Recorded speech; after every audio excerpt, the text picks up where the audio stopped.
بسم اللہ الرحمن الرحیم۔ السلام علیکم۔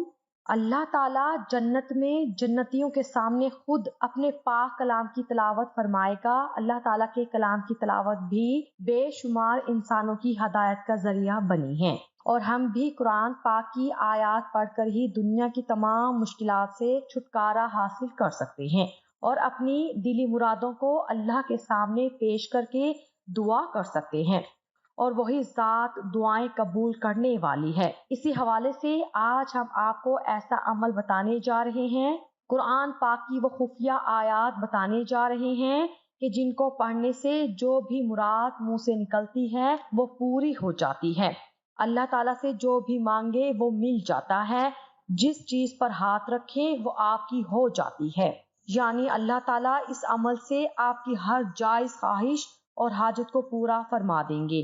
انسانی زندگی کا اصل مقصد صرف اور صرف انسانوں کی خدمت کرنا ہے، اسی سے بندے کو رب مل جاتا ہے، اور اللہ تعالیٰ کی رضا کے ساتھ انسان کی دعائیں بھی حاصل ہو جاتی ہیں، اور یہی دعا بندے کو رب کی رضا دلوا دیتی ہے۔ جیسا کہ آپ سب جانتے ہیں، تمنائیں اور آرزوئیں ہر انسان کے اندر بستی ہیں، اور ہر انسان کوئی نہ کوئی خواہش لے کر اپنی زندگی گزار رہا ہوتا ہے۔ جیسا کہ آپ سب کو معلوم ہے، کوئی انسان چاہتا ہے کہ وہ دولت مند ہو جائے، کوئی چاہتا ہے کہ وہ ترقی کرے، کامیاب زندگی گزارے اور دنیا والوں کے لیے ایک مثال بنے، تاکہ دنیا کے لوگ کہیں کہ اس آدمی نے تو بڑا کام کر دکھایا۔ لیکن بدقسمتی سے ہر دوسرا انسان کامیابی کے شارٹ کٹ کی تلاش میں رہتا ہے۔ اس کے پاس گاڑی بنگلہ آ جائے، کوئی اپنی پسند کی شادی کرنا چاہتا ہے، کوئی اپنی محبت کو لے کر پریشان ہے کہ اس کی محبت اسے مل جائے۔ یعنی ہر انسان کسی نہ کسی آرزو میں ضرور مبتلا ہے۔ یاد رکھیں، دنیا کی ہر انسان کی خواہش ہوتی ہے، اس کی کوشش ہوتی ہے کہ بغیر کچھ کیے، بغیر کسی محنت کے بس راتوں رات کامیاب ہو جائے اور اپنے مقصد میں کامیاب ہو جائے، لیکن ایسا ہرگز نہیں ہوتا۔ ہر کامیاب انسان کی زندگی کا مطالعہ کریں گے تو ہمیں پتہ چلتا ہے کہ کسی بھی کامیاب انسان نے کبھی شارٹ کٹ کامیابی حاصل نہیں کی، اور نہ ہی وہ سونے کا چمچہ لے کر منہ میں پیدا ہوا۔ دن رات محنت کرنے کے بعد پھر کہیں جا کر عزت اور مرتبہ کے اس مقام تک پہنچتے ہیں، اور پھر دنیا کی اعلیٰ ترین شخصیت میں ان کا نام آتا ہے۔ قرآن پاک کی جن آیات کے بارے میں بتایا جا رہا ہے، یہ آیات آپ کو ہر مقصد میں کامیابی دلا دے گی۔ آپ جیسا چاہیں گے انشاءاللہ ویسا ہی ہوگا، اور جس چیز کی آپ تمنا کریں گے اللہ تعالیٰ آپ کو وہ ضرور عطا فرما دیں گے۔ جو عمل آپ نے کرنا ہے وہ یہ ہے کہ سب سے پہلے آپ نے پاک صاف ہو جانا ہے، وضو کر لینا ہے، صاف ستھرے کپڑے پہن لینے ہیں، اور اس کے بعد قرآن پاک کو کھول لینا ہے۔ قرآن پاک کو کھولنے کے بعد آپ نے سب سے پہلے کیا کرنا ہے کہ درود پاک پڑھنا ہے۔ اس کے بعد سورۃ حدید کی پہلی 10 آیات کی آپ نے تلاوت کرنی ہے، اور اس کے بعد سورۃ حشر کی آخری 10 آیات کی آپ نے تلاوت کرنی ہے۔ دن میں آپ نے صرف ایک بار یہ عمل کرنا ہے۔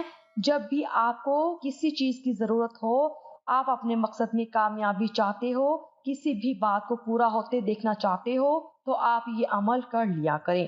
انشاءاللہ قرآن پاک کی ان 2 سورتوں کی جو 10 آیات ہیں، ان میں اتنی طاقت ہے، اتنی فضیلت ہے کہ اللہ پاک کے فضل و کرم سے جو اللہ تعالیٰ سے آپ مانگیں گے، اللہ تعالیٰ قبول فرما کر آپ کو وہ عطا فرما دیں گے۔ یاد رکھیں، رسول اللہ صلی اللہ علیہ وسلم نے فرمایا، جس کے سینے میں قرآن نہ ہو وہ ایسا ہے جیسے اجاڑ گھر۔ کسی مسلمان دل کو قرآن سے خالی نہیں ہونا چاہیے۔ نبی کریم صلی اللہ علیہ وسلم نے ارشاد فرمایا، جو شخص قرآن کی ایک آیت سننے کے لیے بھی کان لگا دے، اس کے لیے ایسی نیکی لکھی جاتی ہے کہ جو بڑھتی چلی جاتی ہے، اس کے بڑھنے کی کوئی حد نہیں بتلائی، اور جو شخص جس آیت کو پڑھے وہ آیت اس شخص کے لیے قیامت کے دن نور ہوگی، اس نیکی کے بڑھنے سے بھی زیادہ ہے۔ قرآن مجید کیسی بڑی چیز ہے کہ جب تک قرآن پڑھنا نہ آئے، کسی پڑھنے والے کی طرف کان لگا کر سن ہی لیا کریں، وہ بھی ثواب سے مالا مال ہو جائے گا۔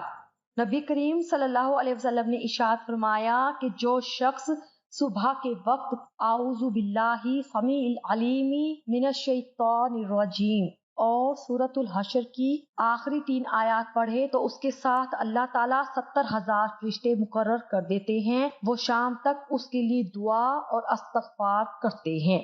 اگر اس دن مر جائے تو شہید بن کر مرے گا، اور جو شام کو پڑھے گا اس کو بھی یہی مرتبہ حاصل ہوگا۔ حضرت نبی کریم صلی اللہ علیہ وسلم نے ایک شخص کو وصیت کی کہ جب تم رات میں سونے کے لیے اپنے بستر پر جاؤ تو سورۃ حشر کی آخری آیتیں پڑھ لو، اور فرمایا کہ اگر تم رات میں یہ پڑھنے کے بعد سوئے اور اسی رات میں مر گئے تو شہید کی موت پاؤ گے۔